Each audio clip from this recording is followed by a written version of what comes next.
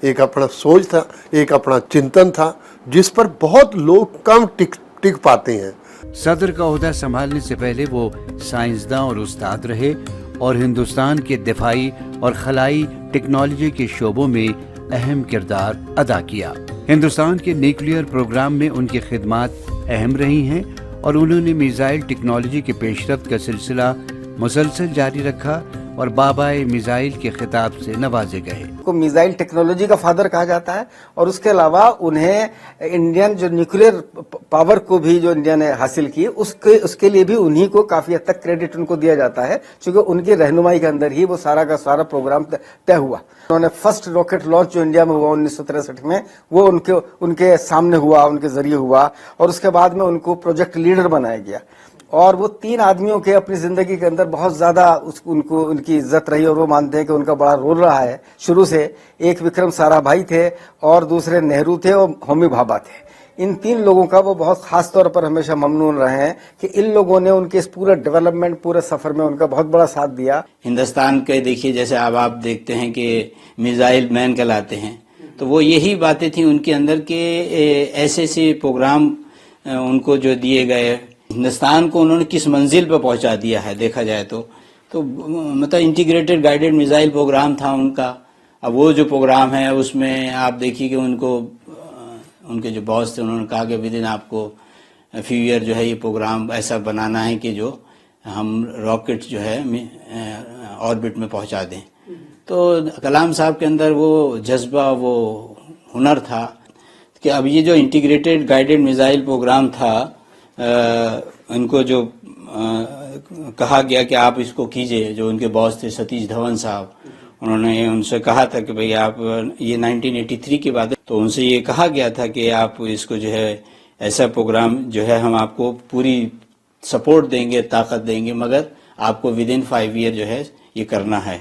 بیچ میں ہمیشہ پریشانیاں آتی ہیں, جیسے وہ پہلی بار پروگرام ہی لانچ ہونے مطلب بھیجا جا رہا تھا اور 11th آور پہ یہ بات آئی کہ اس میں کچھ پریشانی ہے, مگر انہوں نے پھر بھی رسک لیا اور اس کے بعد انہوں نے بٹن دبا دیا تھا. اور مگر وہ یہ ہے کہ پہلی بار میں یہ پریشانی ہوئی تھی, وہ ویب بنگال میں جا کے گر گیا تھا. مگر ان کے جب ان سے انٹرویو کیا گیا تو ان کے باس نے کہا نہیں یہ اس کو میں فیس کروں گا, اور انہوں نے باس نے جو ہے یہ کہا کہ نہیں اس میں 12 ہماری فیلئر ہے, مگر اور انہیں یقین تھا کہ کلام صاحب اس کام کو کر کے دکھائیں گے, اور نیکسٹ ایئر جو ہے یہ بڑا سکسیسفل رہا. اس کے بعد یہ سلسلہ آگے بڑھتا رہا. کہ نا امید نہیں ہونا ہے, اپنا حوصلہ بنا کے رکھنا ہے کہ مجھے اس کام کو کرنا ہے. یہ اپنے اندر جذبہ رکھیں, کیونکہ اس سے ہی آپ کو آگے کامیابی ملے گی. اگر آپ ایک جگہ نروس ہو گئے کہ بھئی ایسا ہو گیا, جیسے کہ انہوں نے کہا کہ میں جو پہلا ایکسپیریمنٹ تھا اور فیل ہو گیا تھا وہ, تو اس کے بعد وہ جا کے لیٹ گئے تھے اپنے روم میں. پھر ان کے سینئر آئے تو ان کو ہاتھ رکھا تو انہوں نے دیکھا کہ میرے سینئر ہیں, تو انہوں نے پوچھا بھائی ایسے آپ کہہ رہے میں اس میں نہیں جانا چاہتا کہ جیسے سب نے سوچ لیا ٹیم نے کہ یہ ایک واقعہ ہو گیا, اس کی وجوہات کیا ہیں, اور میں اس کو اپنی ذمہ داری لیتا ہوں کہ میں اس کا ذمہ دار ہوں, کیونکہ اس کو کمانڈ میں کر رہا تھا. 1998 میں جو پوکھرن ایکٹیویٹی کی گئی تھی وہ اسی آپ ہی کی لیڈرشپ میں کی گئی تھی, اور آپ نے اس کو کامیابی تک پہنچایا, اور آج اس کا جو ہے اسی وجہ سے انہیں ان تمام خصوصیات, اور بالخصوص یہ اس میں بہت بڑا نیوکلیئر ٹیسٹ کا جو کارنامہ تھا یہ انہی کی سربراہی میں ہوا تھا, سرپرستی میں ہوا تھا, تو اس کو وجہ سے انہیں بھارت رتن ایوارڈ بھی جو ہے میرے خیال میں 97 کے قریب دیا گیا تھا, کیونکہ یہ ساری ایکٹیویٹیز وہ کرتے آ رہے تھے. People say like we have to have peace, there should have been no fight and all, but still why are people making bombs and missiles and all, sir?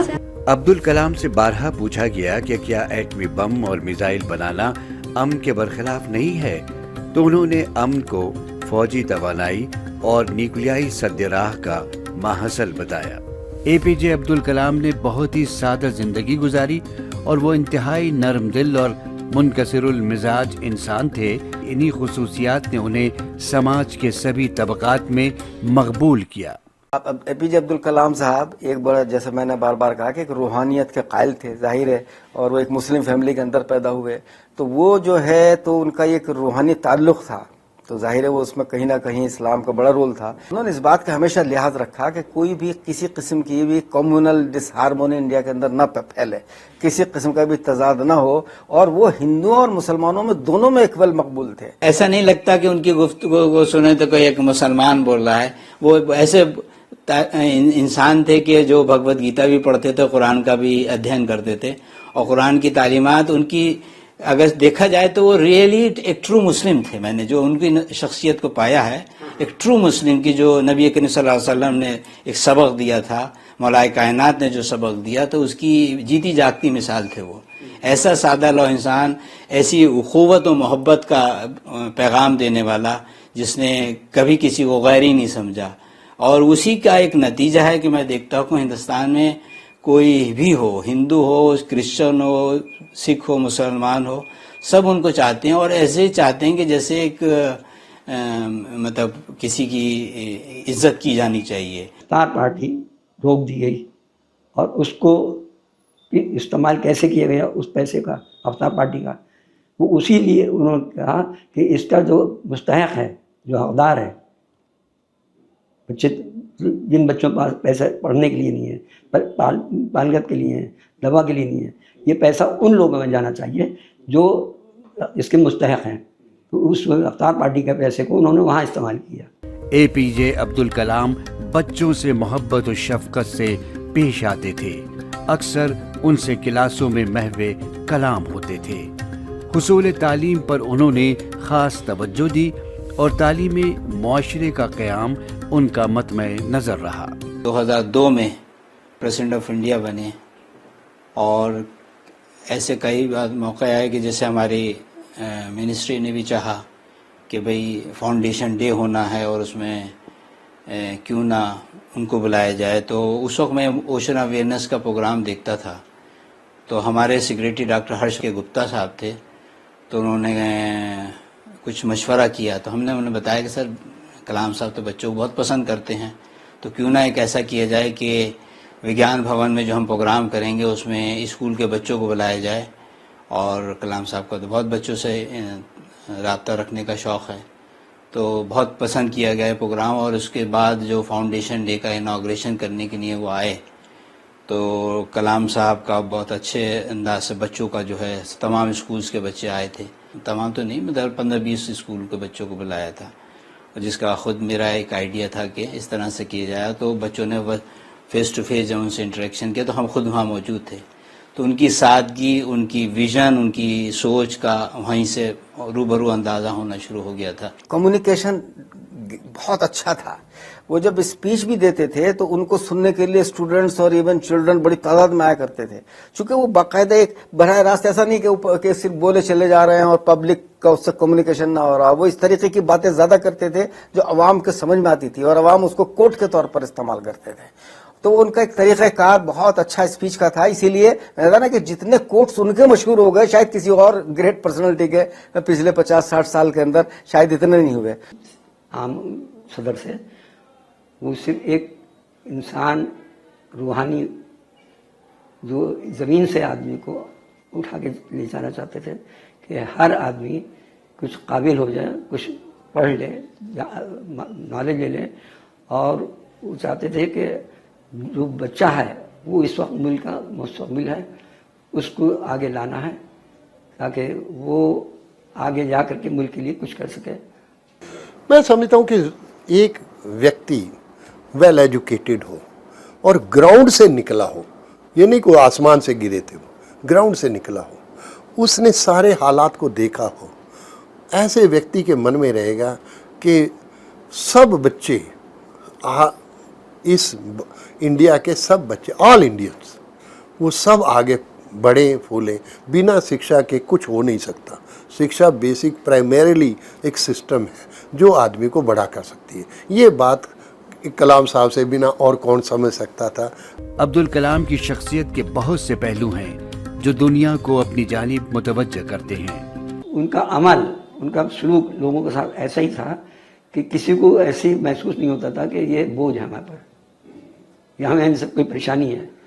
ایک واقعہ ہے کہ جس وقت میں اسکول کا ٹائم تھا, بچہ جا رہا تھا, میرے ایک ہیلپر تھا تو اس کا بچہ جا رہا تھا اسکول, اس کی ماں لے کے جا رہی تھی بچے کی. تو اس وقت مومنٹ تھا کلام صاحب کا, اور دیکھا کہ بچہ کھڑا ہے, ماں کھڑی ہے, تو پوچھا کیوں. اب جو وہاں ان کے ساتھ اسٹاف تھا, اے سی ڈی وغیرہ, تو انہوں نے یہی کہا اے ڈی سی نے کہ یہ مومنٹ تو نہیں, بچے کو آپ جانے دیجیے, اس کا اسکول کا ٹائم ہے. اور اس بچے نے بڑھ کے نمستے کیا تو فوراً اسے گود میں اٹھا لیا. تو یہ بڑی بات ہوتی ہے. اس نے آ کر بتایا کہ پریسیڈنٹ عام آدمی, اسے نہیں پتا کون سی پوسٹ پہ کیا ہے, اس نے تو بس یہ دیکھا بچہ ہے اور بچے کو گود میں اٹھا لیا. تو بڑا خوش ہو رہا تھا کہ ایسے ٹائم پہ تو میرے پاس کیمرہ ہونا چاہیے تھا کہ میں بچوں کا فوٹو لے لوں. اب آپ یہ دیکھیے کہ جس وقت وہ بی ایچ یو میں جاتے ہیں, اور بی ایچ یو میں آئی آئی ٹی میں ان کا پروگرام تھا, ان کے لیے ایک بڑی اچھی سی کرسی سجائی گئی تھی جو بہت بڑی تھی, مگر انہوں نے کہا کہ نہیں میں اس میں نہیں بیٹھوں گا. اور انہوں نے کہا کہ دیکھیے ایسا ہے کہ میں تو ایک ٹیچر ہوں. تو جہاں اور پروفیسرز بیٹھے تھے انہوں نے اس کرسی کو ہٹوایا, انہوں نے کہا کہ نہیں بھائی ہم اس کرسی پہ نہیں, بلکہ اور جیسے اور پروفیسرز بیٹھے ہیں آئی آئی ٹی کے, میں بھی وہیں بیٹھوں گا. تو یہ ایک میسج دیتا تھا کہ کتنے وہ سادہ بھی ہیں اور کتنی ان کی ویژن میں وہ ہے. صدر کے عہدے پر رہتے ہوئے عوام کے ٹیکس کے پیسوں کا ذاتی طور پر استعمال نہ کرنا ان کی اعلیٰ شخصیت کی غمازی کرتا ہے. ایک واقعہ مجھے یاد آ رہا ہے کہ کیونکہ ہم لوگ بھارت گورنمنٹ میں تھے تو سنتے رہتے تھے کہ کلام صاحب نے اپنے عزیزوں کو پریسیڈنٹ ہاؤس ایک دفعہ بلایا, تو 52 لوگ تھے جو ان کے گھرانے سے وہاں تشریف لائے اور رہے. 8 دن کے مہمان نوازی انہوں نے کی.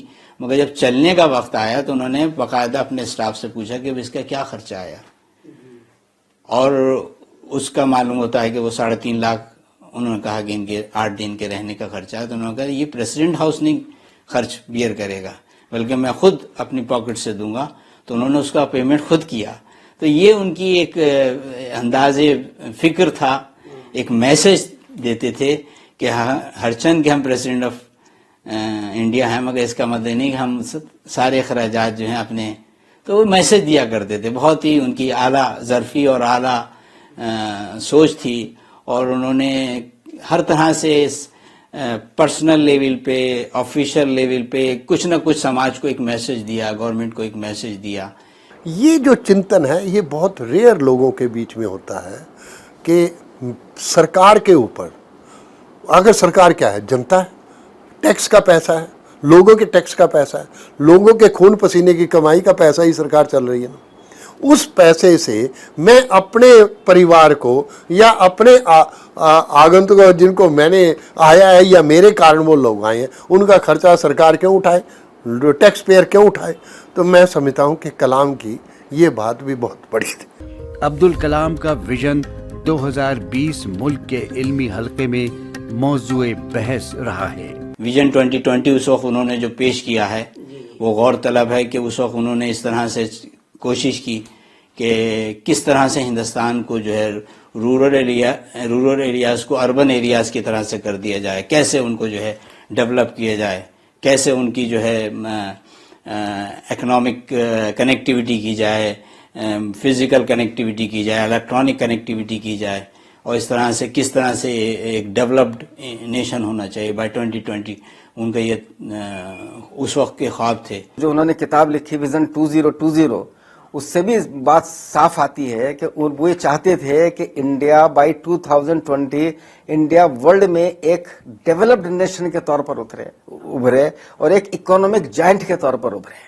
اور ان کے ذہن میں ہمیشہ تصور یہ تھا کہ جب انڈیا اکنامک پاور بنے یا جائنٹ کے طور پر ابھرے تو اس لیے ایسا نہ ہو کہ اس سے چند انڈسٹریلسٹ یا وہ اس کا فائدہ اٹھائیں, بلکہ وہ عوام تک پہنچے. وہ انہوں نے اسپیس ٹیکنالوجی کا پورا جو تصور تھا اور پورا جو سائنٹیفک اور ٹیکنالوجیکل ڈیولپمنٹ کا تصور تھا اس کے ذریعے وہ چاہتے تھے کہ پورا کا پورا یعنی گاؤں کے لیول تک, ولیج کے لیول تک ان کا پورا جو اس کے فائدے ہیں وہ پہنچے. انوائرمنٹل اچھا ہو, ٹیکنالوجیکل ڈیولپمنٹ سے جو فائدے ہو سکتے ہیں ولیج کے لیول پر اور چھوٹے شہروں کے لیول پر وہاں تک وہ بات پہنچے.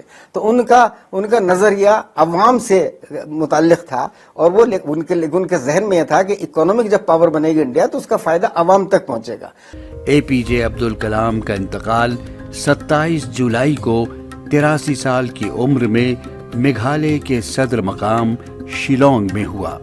ایون آخری لمحہ بھی جو ان کا گزرا ہے، آپ اس کو دیکھیں گے تو آئی آئی ٹی شیلانگ میں گزرا ہے، اور وہ آخری لمحہ لیکچر دیتے ہوئے گئے ہیں. تو یہ مطلب ورک اور ورکشپ عبادت کا جو کانسیپٹ ہے کہ ورک از ورکشپ، تو وہ انہوں نے دیا. اور آخری لمحے میں جو ان کی آخری سانس بھی گئی ہے تو آئی آئی ٹی شیلانگ میں گئی ہے.